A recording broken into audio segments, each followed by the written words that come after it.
अभी आनुवंशिक रूप में तीसरी पीढ़ी में भरत में है, और ये माँ बेटे की मिली भगत है, षड्यंत्र जो है मिलजुल के किया है।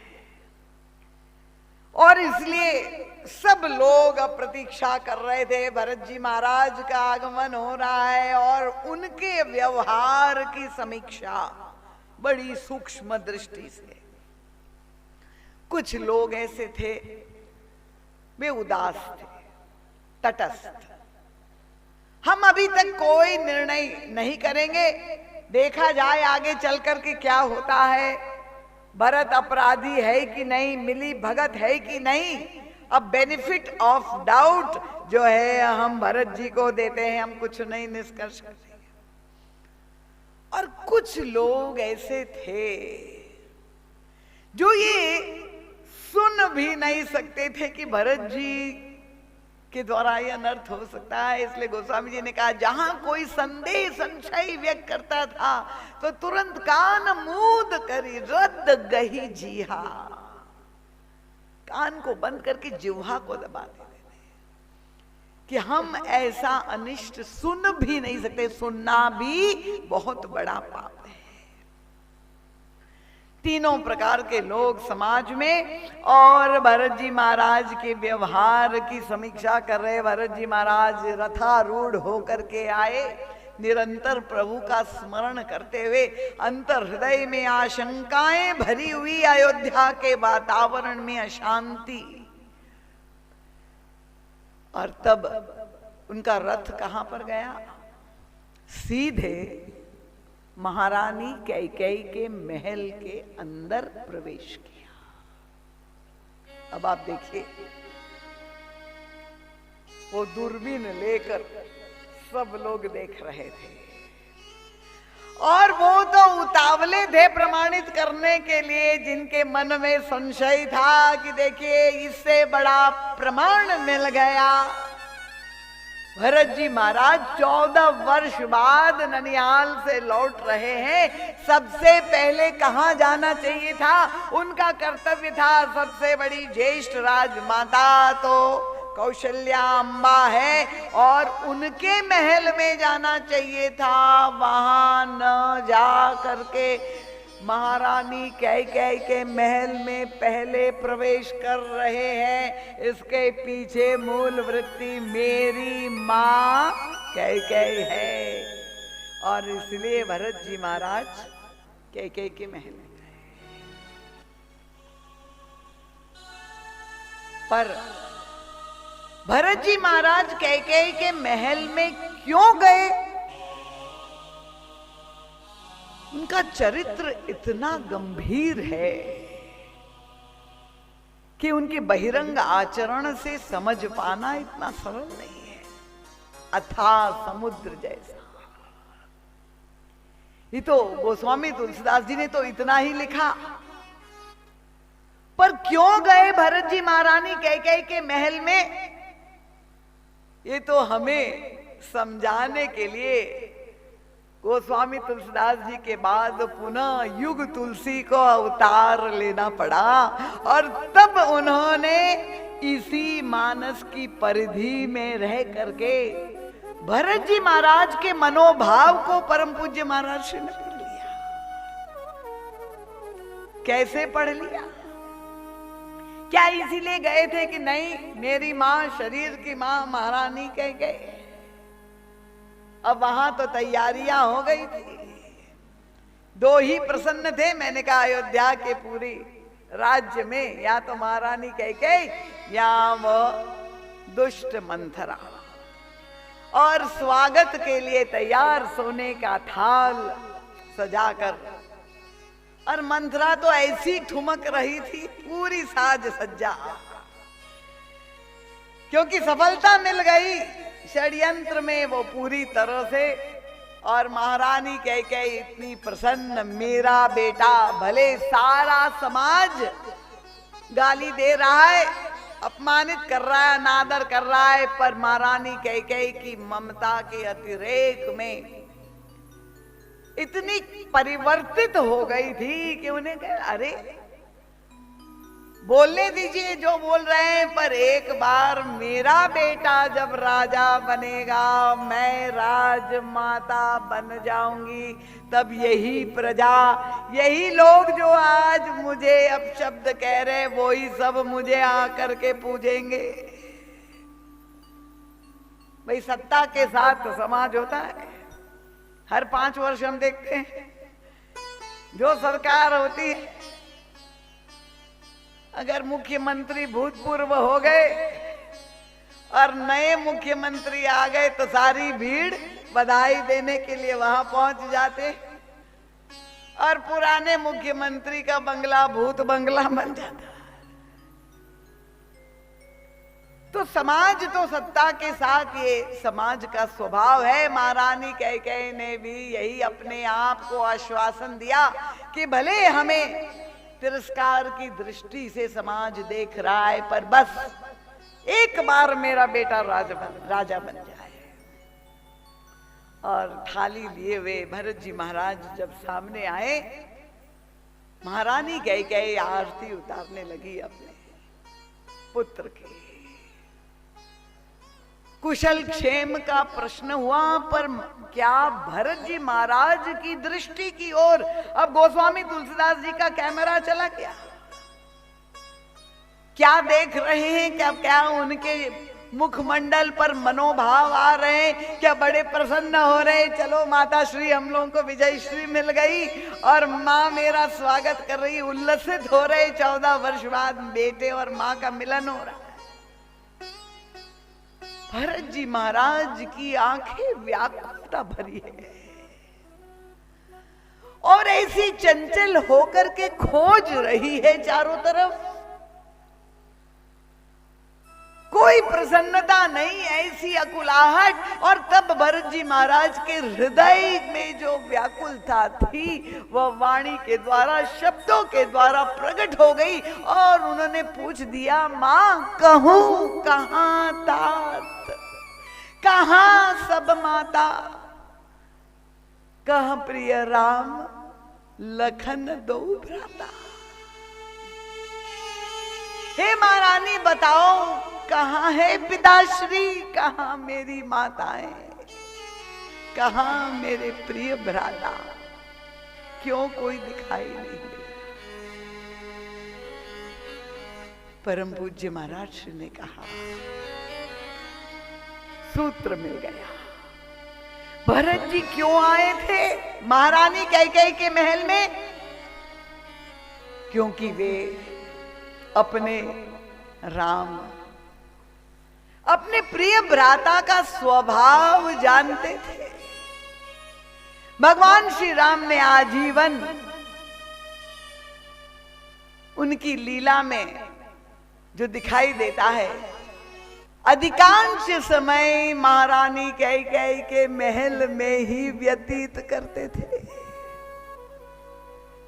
और महारानी कैकेयी के महल में जब भगवान श्री राम रहते थे तो लक्ष्मण भी वहीं, क्योंकि वे तो राम के बिना रह नहीं से वहीं आकर के वे भी चाहे वो खेल कर रहे हो। और जब दोनों भ्राता वहां तो सभी माताएं भी वहीं आ जाती थी और महाराज दशरथ भी इसीलिए वहीं रहते थे। तो भरत जी महाराज महारानी कैकेयी मेरी मां है इसलिए नहीं आए थे, वो इसीलिए आए थे कि श्री राम अगर कहीं मिलेंगे तो महारानी कैकेयी के महल में ही मिलेंगे। वो भैया राम को देखने, दर्शन करने के लिए, उनसे मिलने के लिए महारानी कैकेयी, और इसलिए उनकी आंखें व्याकुल प्रभु को खोज रही है। उनके मुख से वो प्रस्फुटित हो गया वो प्रश्न, महा बताओ कहां है मेरे पिताश्री? अब महारानी कैकेयी ने कहा, बेटा जिनको तुम खोज रहे हो तुम्हारे पिताजी अब नहीं रहे, और गोस्वामी तुलसीदास जी ने वो जो शब्द भी प्रयोग किए हैं, एक एक शब्द मानस का इतना सांकेतिक। महारानी कैकेयी कहती कि भूपति सुरपति पुर पग धार्यो। तुम्हारे पिताजी भूपति कहाँ है? उनका सुरपतिपुर।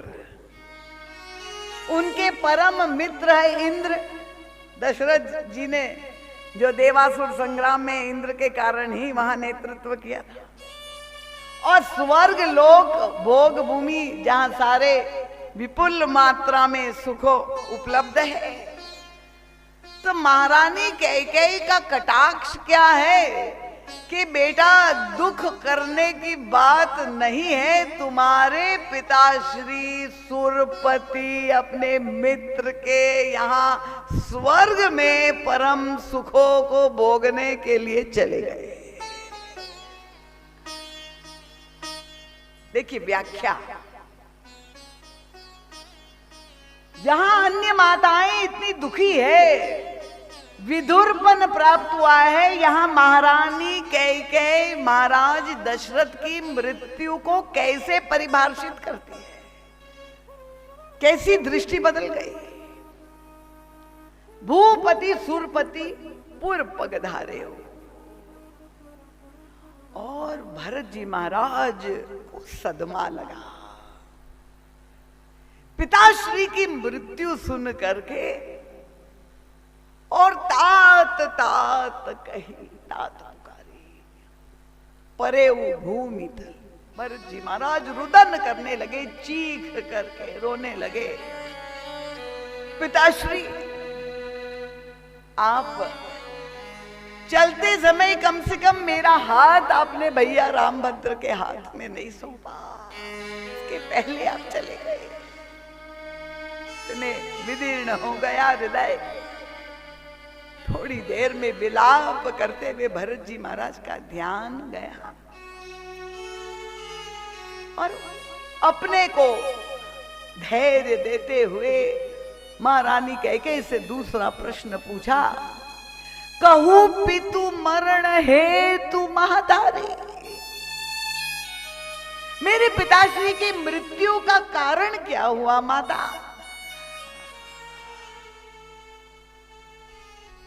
और तब महारानी कैकेयी ने अपनी सारी करनी जैसे ही भरत जी महाराज को सुनाई और भरत जी महाराज को विस्मृत हो गया। भरत बिसरे पितु मरण सुनी राम बनगौन। उनका श्री राम के बनगमन के कारण महाराज दशरथ की मृत्यु हो गई। ये दूसरा आघात भरत जी के हृदय। अभी पहले पिता मरण का एक आघात, उसके ऊपर श्री राम के बनगमन का दूसरा शौक जहां पर हुआ और स्तब्ध रह गए, निशब्द हो गए, क्योंकि तीसरा आघात इतना बड़ा पड़ा कि सहन नहीं हो रहा। सुनी अपन पे मैं कारण हूं इस सारे अनर्थ का, उसके मूल में मैं हेतु हूं। ये जैसे 11,000 वोल्ट का करंट भरत पर पड़ा हुआ हो। इतना बड़ा आघात कि भरत जी महाराज के मुख से एकदम मौन हो गए। भैया रामभद्र को वनवास मेरे घर में दे दिया। और तब श्री भरत जी महाराज की प्रतिक्रिया एक क्षण के लिए निशब्द तो हो गए, पर उसके बाद श्री भरत जी महाराज का जो आक्रोश प्रकट हुआ, और वो आक्रोश इतना कठोर जो फटकार लगाना शुरू कर दिया। किसको? महारानी कैकेयी को। हे कुमति, महारानी कैकेयी, जब ते कुमति कुमति जिय ठायऊ, खंड खंड होई हृदय न गयो। उनका बर मांगत मुंह परे न कीरा, तुम्हारा हृदय खंड खंड क्यों नहीं हो गया जब तुमने ऐसा वरदान मांगा? गरी न जी मुंह परे न कीरा, तुम्हारी जिह्वा क्यों गल नहीं गई? तुम्हारे मुंह में कीड़े क्यों नहीं पड़े? ऐसी भर्त्सना महारानी कैकेयी के प्रति भरत जी महाराज के मुख से उद्गार निकले और साथ में महाराज दशरथ को भी फटकार लगी।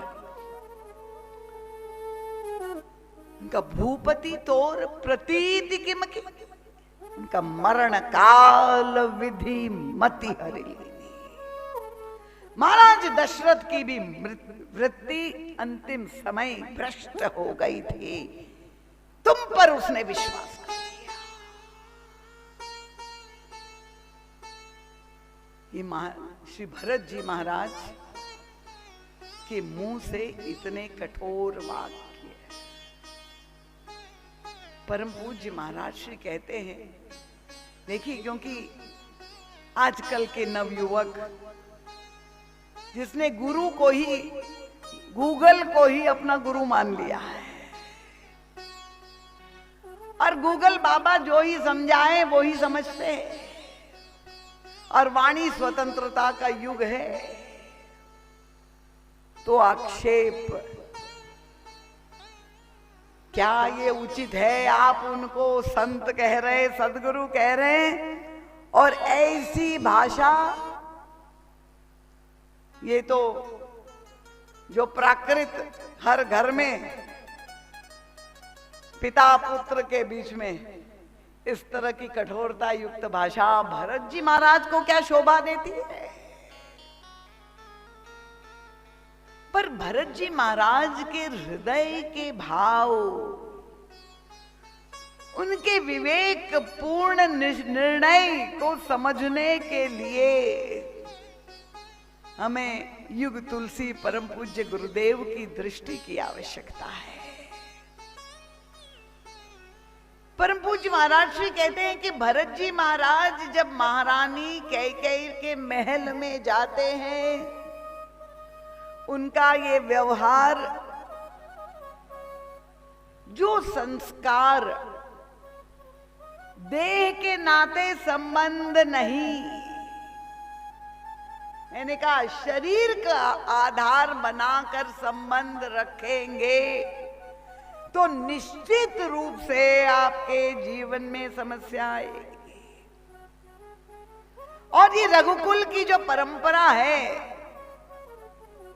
अद्भुत, भगवान राम को संस्कार, देखिए बाल लीला में आप देख लीजिए, कौशल्या अम्बा के समक्ष भगवान श्री राम बाल लीला करते हुए पहली बार जब उनके मुख से वाणी निकली, पहला शब्द क्या निकला? मां शब्द निकला। और कौशल्या अम्बा के समक्ष भगवान राम ने जहां मां कहेगा, तुरंत कौशल्या अम्बा की प्रतिक्रिया क्या थी? ये है हमारी राष्ट्र की संस्कृति और हमारी माताओं की गरिमा। कौशल्या अम्बा ने अपने लाल के मुख पर तुरंत उंगली रख करके कहा, नहीं नहीं लाल, मैं तुम्हारी मां नहीं हूं, तुम्हारी मां तो कैकेयी है। ये संस्कार प्रारंभ से ही, देखिए आप चाहते तो है, हम सब चाहते हैं राम राज्य हो हमारे घर में, पर हर राम को एक भरत, एक लक्ष्मण, एक हनुमान की आवश्यकता है, उसके बिना राम राज्य नहीं होगा। और अगर आप चाहते कि आपका बेटा भरत बने, राम बने, लक्ष्मण बने, तो पहले माताएं आपको भी कौशल्या बनना पड़ेगा, सुमित्रा बनना पड़ेगा। तालियां बहुत कमजोर है।